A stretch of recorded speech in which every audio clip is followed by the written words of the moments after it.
Around 40 men attacked and looted the village of Fetai, located on the Cavally River separating Ivory Coast and Liberia. Early on Thursday, Koffi Koffi told journalists in the commercial capital Abidjan. And the Ivorian military launched a counterattack early on Friday to drive them out. And there was an ambush that killed 3 soldiers.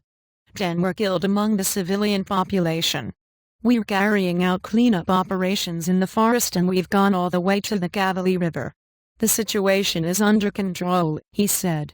And Ivory Coast, the world's top cocoa producer, is recovering from a decade-long political crisis that culminated in a brief 2011 civil war after former President Laurent Gbagbo refused to accept his election defeat to Alassane Ouattara.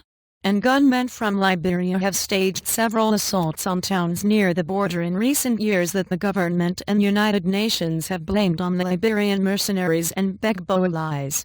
Fetai was last attacked in February. And this isn't an attack like the other times. These are the youth from the region who are refugees.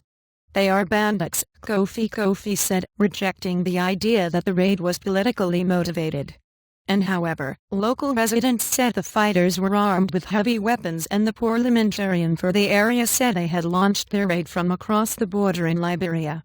And these were Ivorian militia based in Liberia. MPA Cavally told Reuters by telephone from Gbagbo, a town 10 kilometers, 6 miles, from Fetai.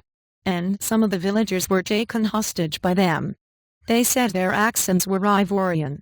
A few of them even recognized the faces of some of the attackers, he said.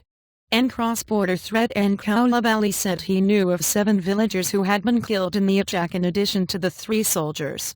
None of the raiders were killed in the army's counterattack, he said, adding that some 2,500 people had fled to Gbagbo from outlying villages for safety.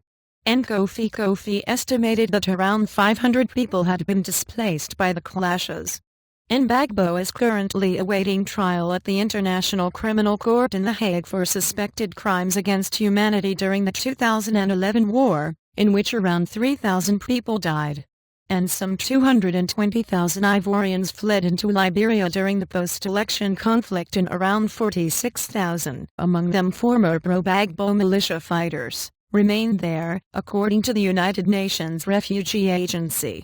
And a UN panel of experts charged with monitoring Ivory Coast's arms embargo wrote in a report last month that despite a general improvement in security in the country, Liberia-based fighters remained a threat.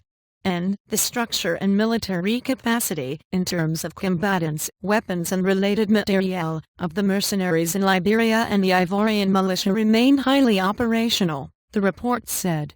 And the United Nations is gradually reducing its peacekeeping force in Ivory Coast as it faces new crises in the region, notably in Mali and Central African Republic. And Ivory Coast asked the United Nations to consider deploying drones along its border with Liberia to offset the planned peacekeeper drawdown. However, their deployment has been put on hold thanks to improved security, the world body said. And, reporting by Ange Boa, additional reporting and writing by Joe Bavier, editing by Gareth Jones.